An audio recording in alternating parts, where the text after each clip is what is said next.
And welcome back to This Week at Church 520. Hello. It's been a minute, but we're back, and we'd like to talk about... It's been a week. Yeah, a minute. Oh, it's been a minute.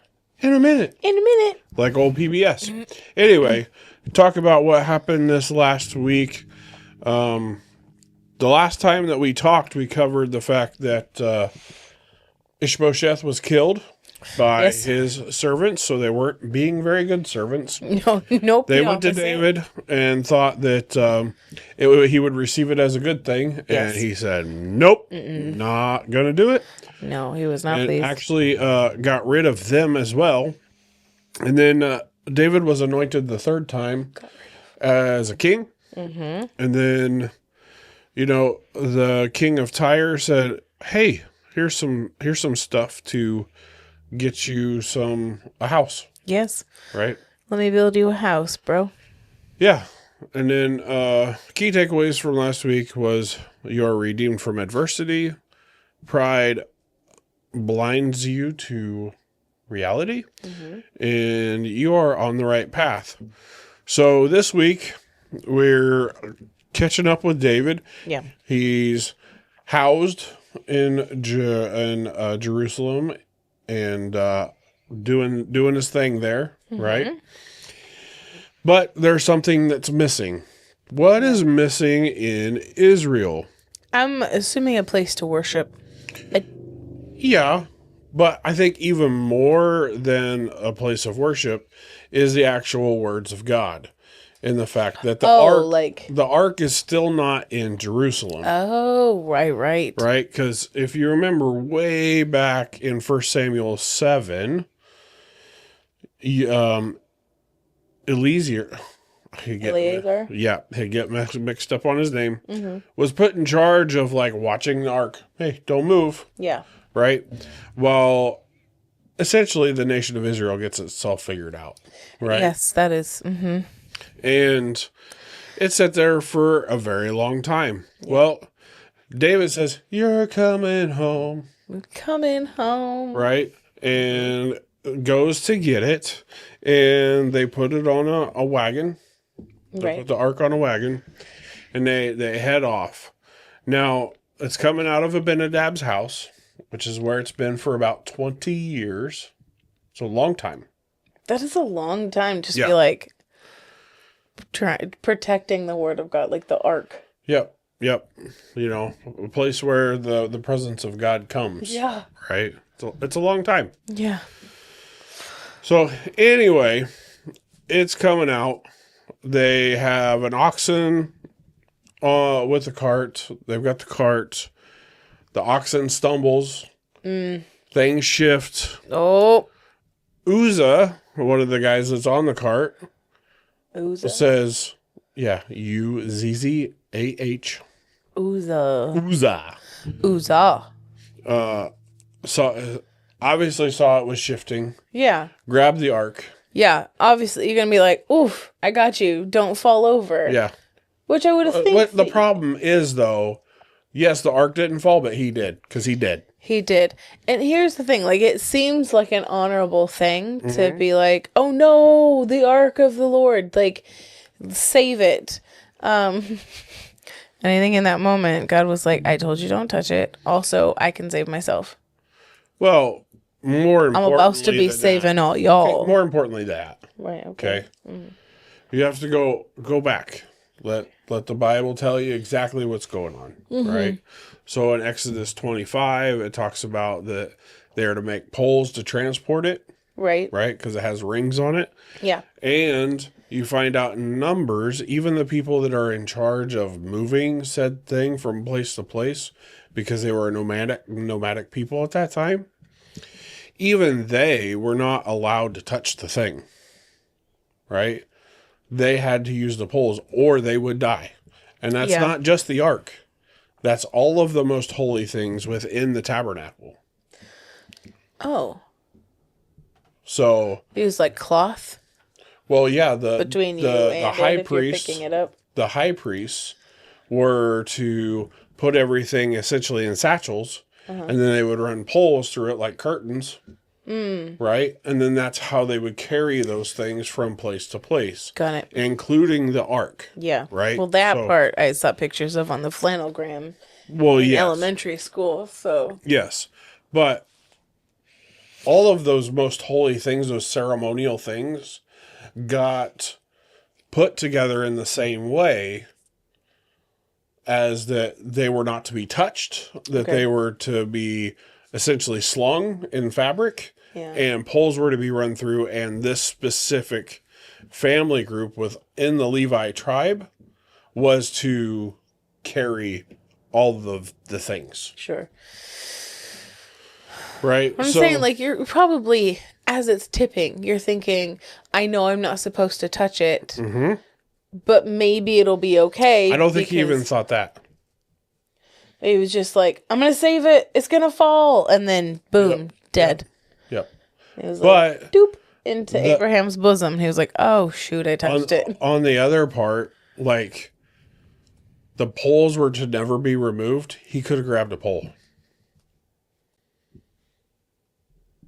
In the instructions that God gave, the poles were to never be removed from the ark. So he could have grabbed a pole. Were the poles on the top or the bottom? They were on the sides because there was on each corner. Right, but wasn't it in a wagon? So wouldn't the poles be down inside the wagon? Why would the poles be down inside the wagon? And if the poles are that far down inside the wagon, why would it fall off? I don't really know. I guess I'm just physicsing here in my brain. But, okay. I was, with my thoughts, is it was a flatbed cart, which means no walls, right? I would, in all of the depictions that we have of the ark, because obviously there's no pictures of it, the poles are higher up on the thing than lower. Okay, so it wasn't being, in our flannelgram, it was like when they carry a king. Uh-huh. It wasn't like in the middle, it was the poles. People would carry the poles, and sitting on top, so you had like your poles, and then on top was sitting, like it was all together. Okay. But Okay. it was I like, can see how that could and be. so if that's flat, if the poles are flat inside the cart, and then it's sitting on top, you couldn't Right. even grab a pole, because what is grabbing a pole on the bottom gonna do to keep it inside? Well, know? except for if you grab the pole, somebody else could grab the pole on the backside.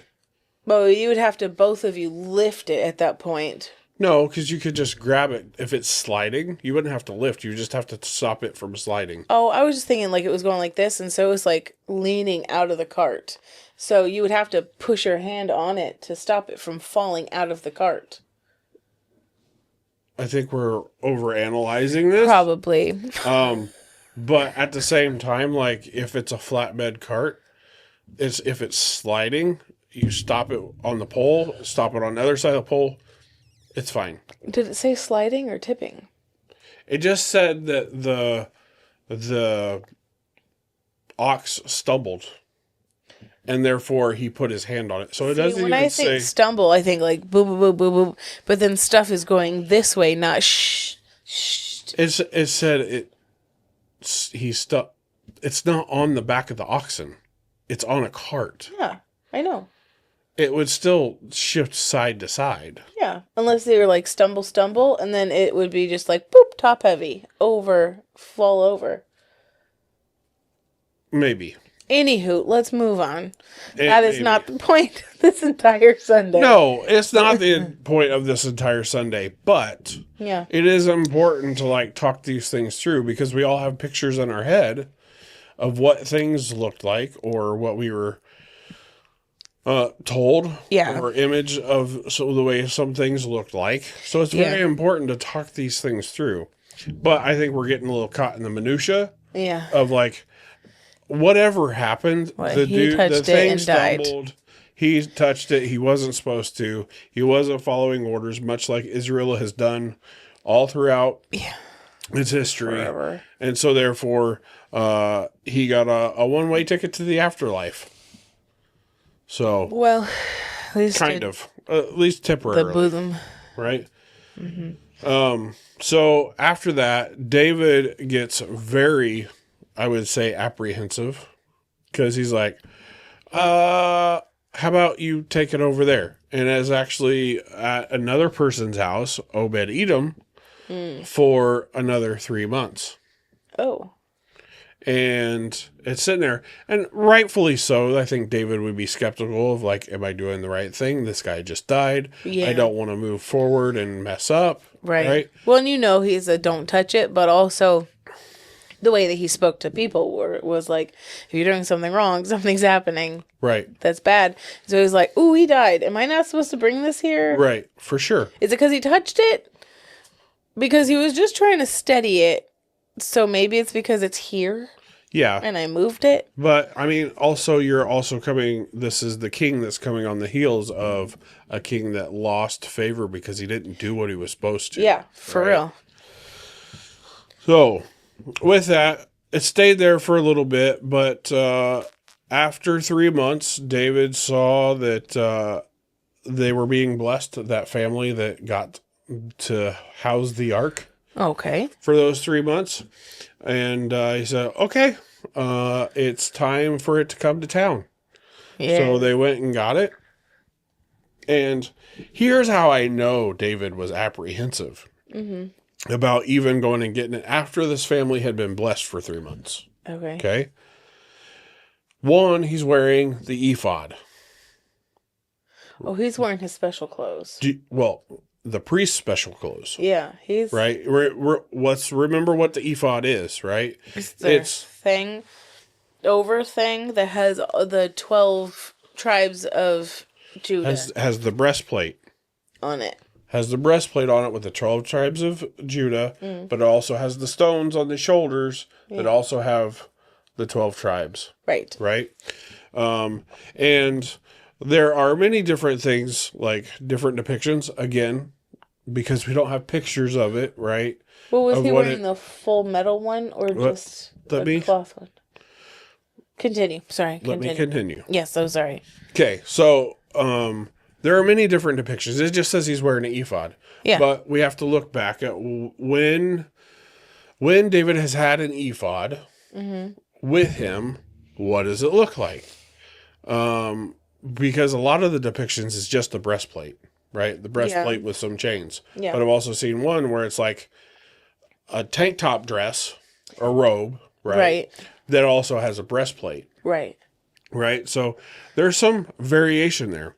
But we also know that in times past when David has been seeking answers from God, he has prayed to God and then stuck his hand in the pocket behind in the backside of the ephod, where it would be close to the priest's chest, to pull out the Urim and Thummim to like get his answer. Yeah. Yeah. Now, so he's got his protective clothing on, right? So, and my thought is that it would be more than just the breastplate, right? Okay. It would be more of like the full robe thing. Now, he's got the breastplate on, so he's got his special protective clothing on. Right.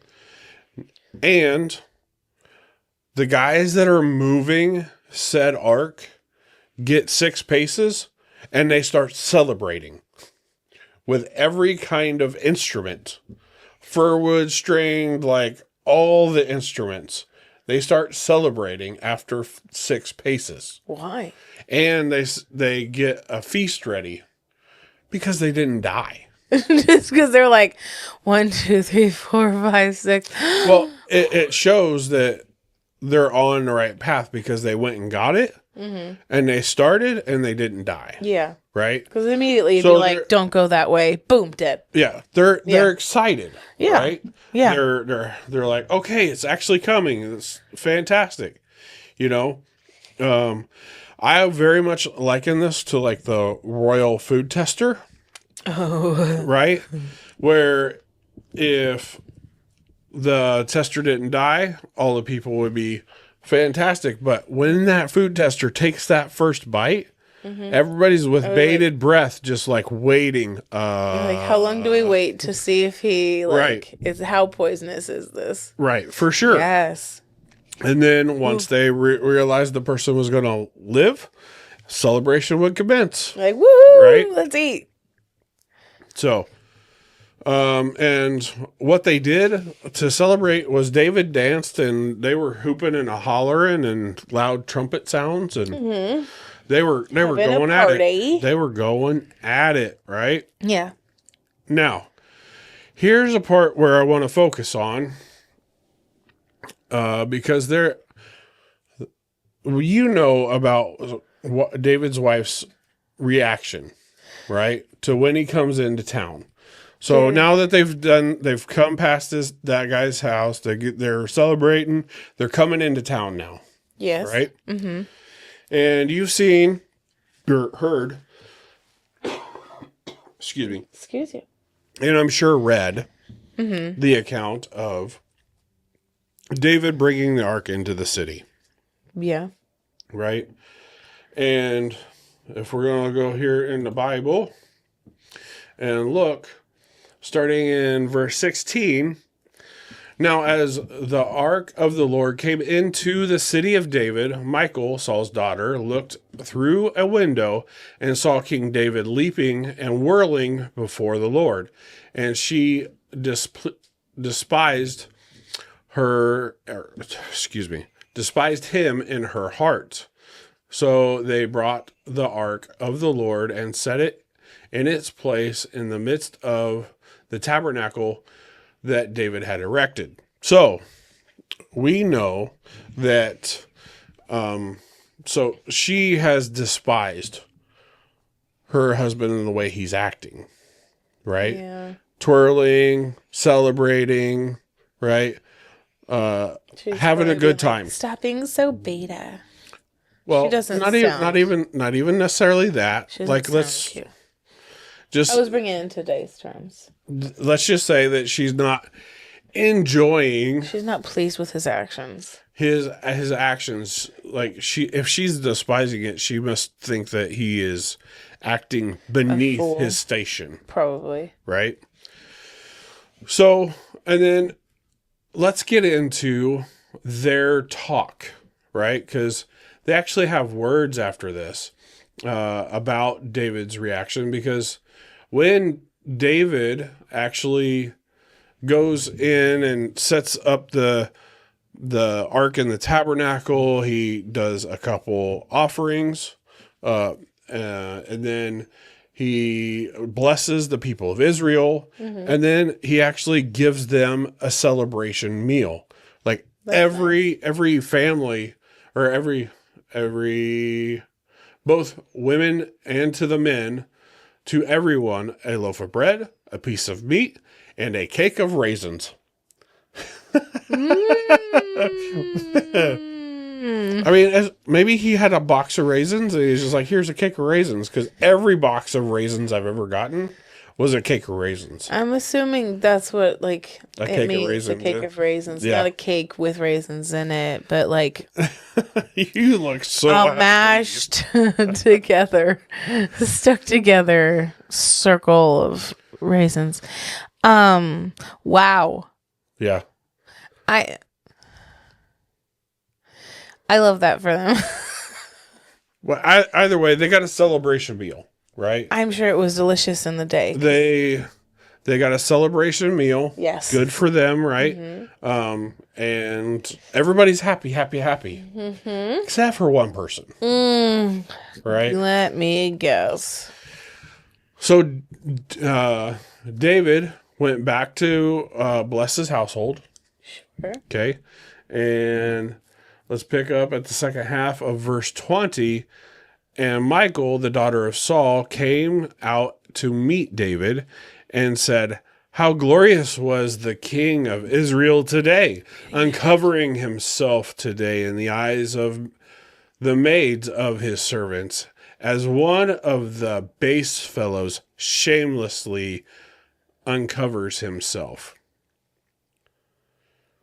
Now, that's pretty strong language and pretty attitude-ish Granted, I put the inflection on the syllables. You Right. did, but I feel like it's probably Right? correct. You can just see from the fact that she despised what he was doing Yeah. to this response, like, there's an inferred tone. That's not just inferring on one simple text. Like, there's an inferred tone there. That girl's salty. Now, tell me what you've been told about what she saw. Him being in his undies. Right. That he like stripped down, took off all of his clothes, and was just in his undies, essentially, or his like Right. undergarments. So maybe not just like his tidy whities. In my head, I assumed tidy whities when I was a kid. Well, it's because that's what you knew, right? Yeah, and then I was like, oh, maybe it was like loincloth. But it was. I was told it was his undergarments, Right. and in my head that was underpants. So that he stripped down to his underpants and he was leaping and dancing and Which would make a lot of sense because it says uncovering himself today, yeah, right? But nowhere in it beforehand does it say anything about David stripping clothes. What has happened other times when David has gotten emotional with his clothes? He's Hulk Hogan them, right? He's tore them multiple times, yeah, right? And the Bible has no problem saying anything about that, yeah, right? So, if you go down and it's talking about uncovering himself, she's despising the way that he's acting, yeah. right? He's uncovering himself in front of the maids, and As but one of the basically, base fellows, yeah. shamelessly uncovers himself. I would think that that's clothing, though. Like, 'Kay. base 'Kay. fellow. Okay. We'll get more into it, but first we need to look at David's response to her. Okay. Okay. So, and I'm sure you've heard this a bazillion times, right? Bazillion's a scotch much, but yeah. But you know what I'm saying. You've heard it a lot. You grew up in the church. Okay. So it says, David said to Michal, starting in verse 21, "It was before the Lord who chose me instead of your father and all his house." Oh, Boom. Wow. To appoint me Whoopah. ruler over the people of Israel. Appoint me people over the people of the Lord, over Israel. Therefore, I will play music before the Lord, and I will be even more undignified than this, and will be humble in my own sight.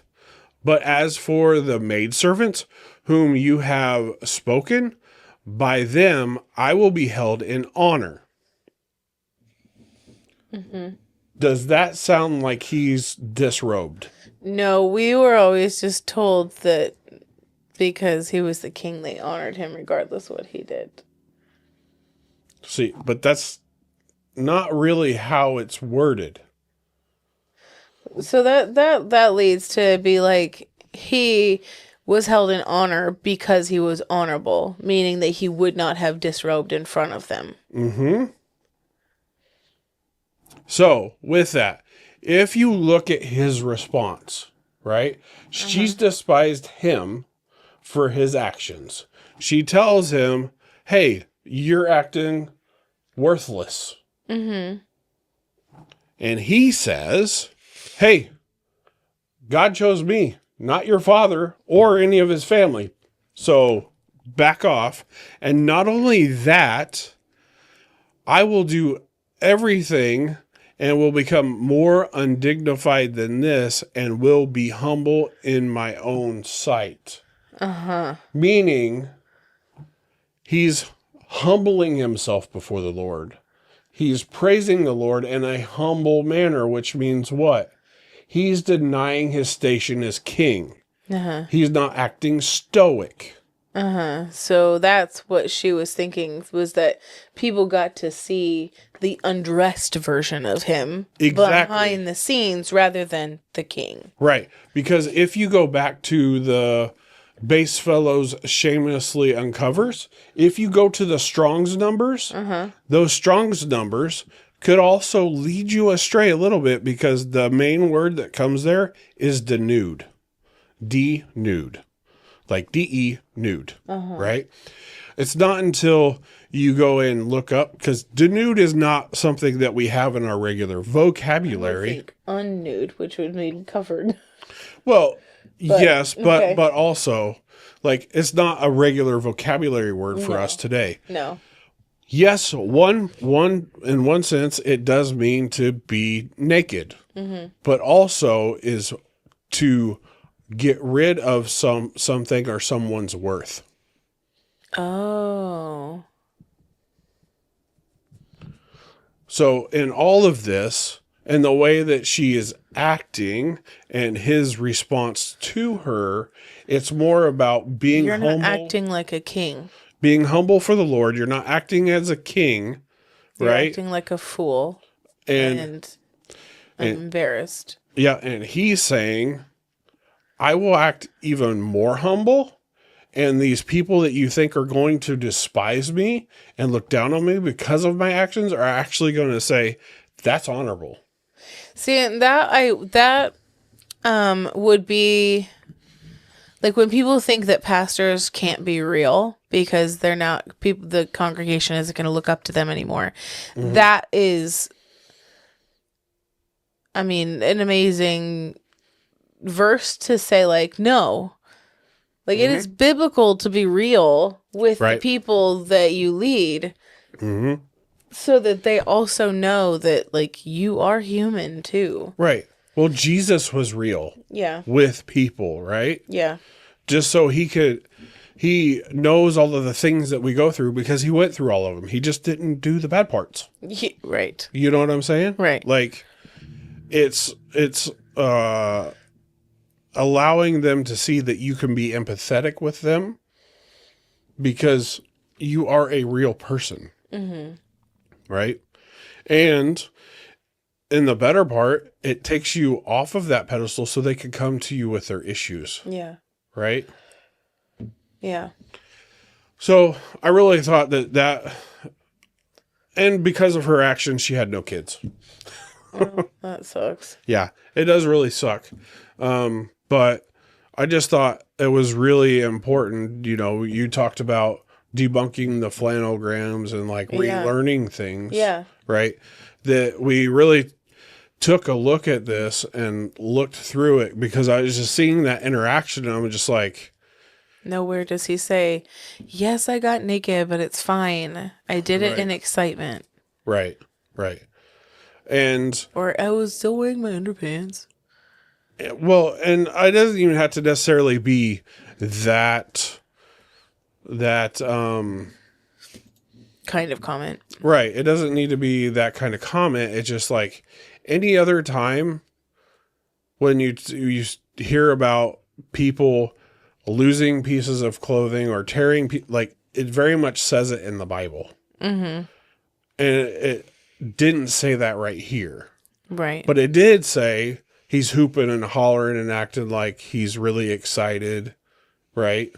And having that childlike joy that God is coming to town. Yeah. Right? Yeah. So that's where I was just like, I wonder if everybody we talked to this week is going to see like this interaction situation and be like, that kind of makes sense. Right. Yeah. And just looking at it, because instead of just accepting like, oh yeah, he was naked. Well, I think his personality and his personhood was naked, but not his physical body. I think this is like when people say anything about people coming to the Lord later in life.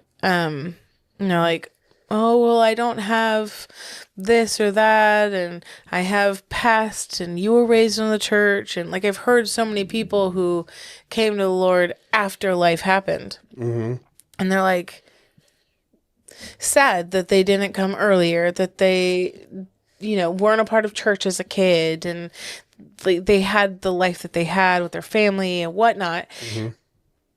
And it's like, yes, like my testimony is very different than your testimony for very different reasons.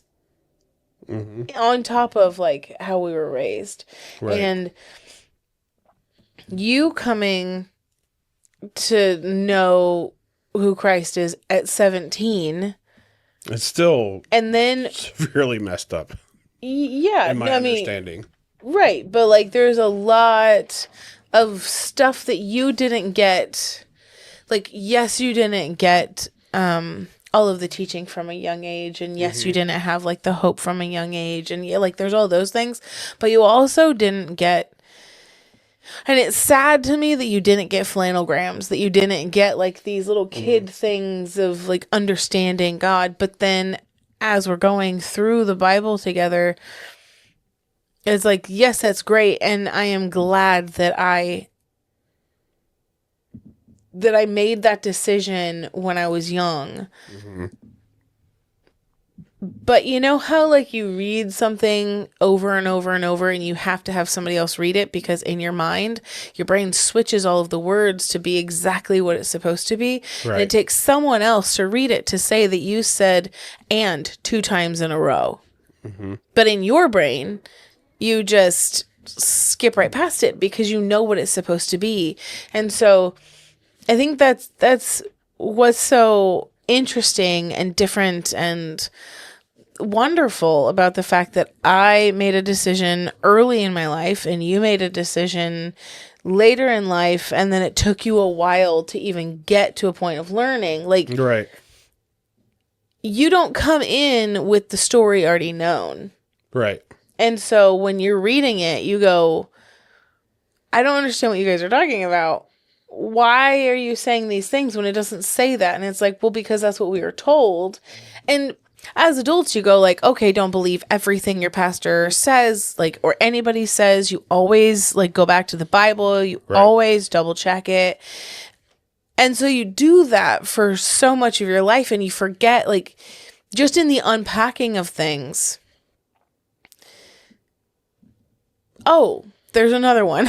Mm-hmm. Oh, there's another little nugget that we need to polish up because it wasn't fully accurate, or it was explained in a way for kids that made sense. And and you put a little picture in your head. And, yeah. or you had VeggieTales, right? Yeah, or that did, thing. and so...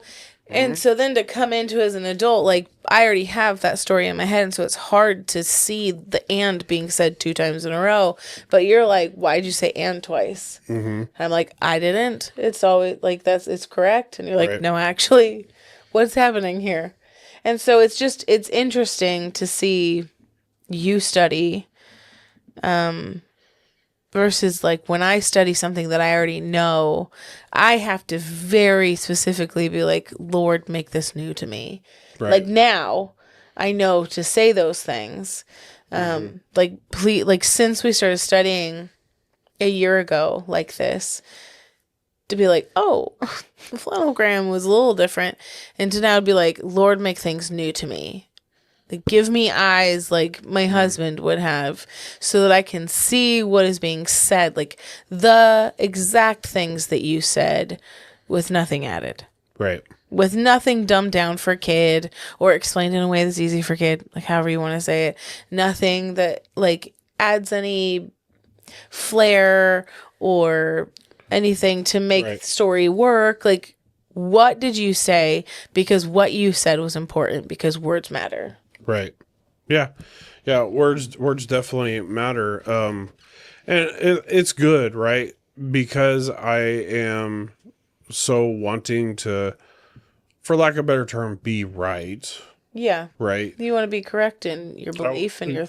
Well, and I just want to make sure that I don't bring anybody down a road of confusion. Yeah. Right. Yeah. I'm trying to unconfuse as much as much as possible, because we were confused for a very long time, and then we were a little bit unconfused, and now we're becoming more unconfused. Yes. You know, because even though I didn't grow up in the church, and I honestly don't have the recall of all of these kids' stories that people had, which at times I'm like, man, I don't have that. But on the other hand, it's like a good thing, Yeah. right? Because Like I can read through it with a investigative mind of like, okay, these two people are talking. How is this conversation going? Yeah. Right. And which has helped. Now, the benefit, the thing of like you have being in church for so long, and then me coming along smelling like a barbecue pit because I had fire insurance,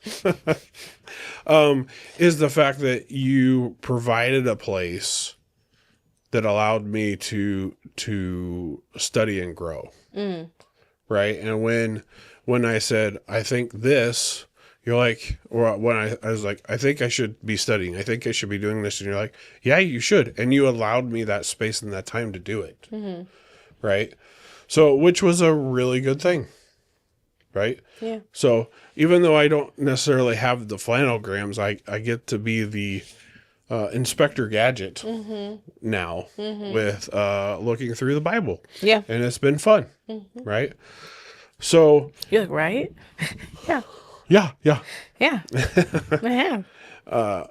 And, you know, you're talking about, you know, not seeing the two ands. Well, and you can see that sometimes with people when they've just memorized a thing to memorize it with Right. verses and stuff. Like, what about the meaning behind it? What about the context and all of that? Yeah. So, anyway, And hoot. all of that to say that we had some key takeaways that went along with this, because I thought I could see a thing here, right? One, David went to take the ark to Jerusalem. Somebody died. He's like, whoa, wait a minute. And that is the first key takeaway is it's okay to seek understanding. Just like we're doing right now. It's okay to seek understanding about what God said. Habakkuk chapter 1. That whole chapter is Habakkuk trying to seek understanding from the Lord, because he's like, hey, God, what about this? And God's like, this. And he's like, hey, God, what about that? He's like, this. Hey, God, what about this? You know, it's just a conversation there, right? And then in Acts 17, the famous Bereans there, right? Yeah. They went and studied what Paul was saying and actually like, oh, hey, that makes sense. They saw understanding and they came to a better understanding of what God was actually saying. And they were praised for it and forever known Right. because of their desire to know the truth. Right. Now, Now. well, try to word this correctly, because I think I may have fumbled it a little bit on Sunday until they asked me to rephrase it. Okay. Does God ever use seek understanding questions to correct us?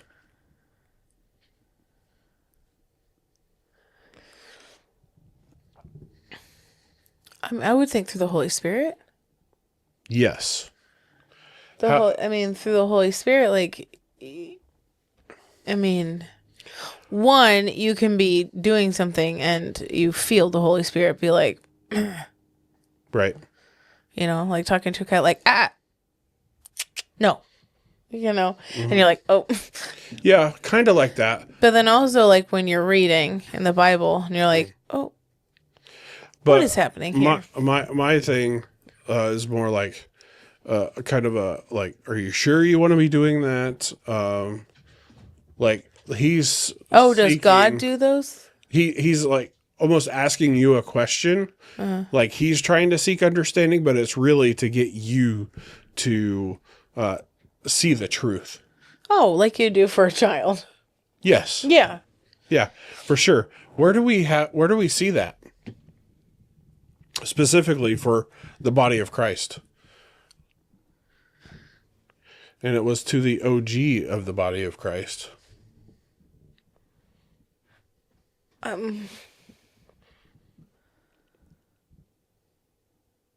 I don't know. Starts with P. Sounds like Paul. I was assuming Paul. So in Acts 9:4, it says, Saul, Saul, why are you persecuting me? Oh. Like, it's almost like, hey, I'm seeking understanding here.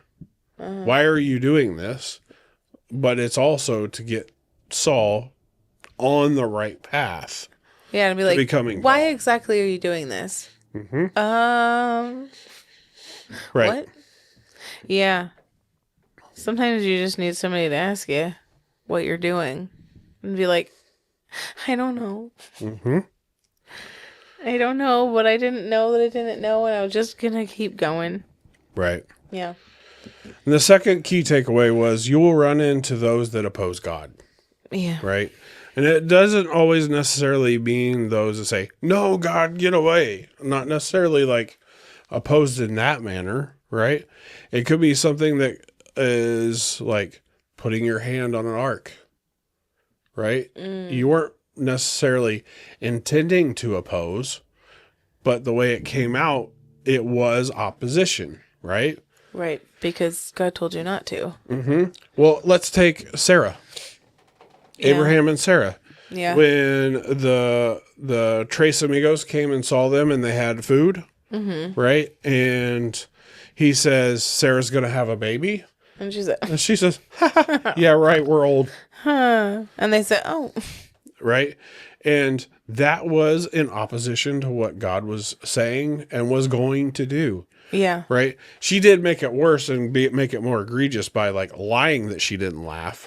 Yeah. But in the beginning of it, she did oppose God in the way that she, in her reaction. Now, we also will run into those that are intending to oppose for their own gain and whatnot. And Paul very much warned the elders at Ephesus on this when he was leaving. Yeah. In Acts 20, and was like, hey, people are going to come in and say some stupid stuff, but listen, remember the things that I taught you, that I poured such emotion into to make sure that you understood and knew, right? So that you can continue to have this. And he warns Timothy about it in 2 Timothy. Right.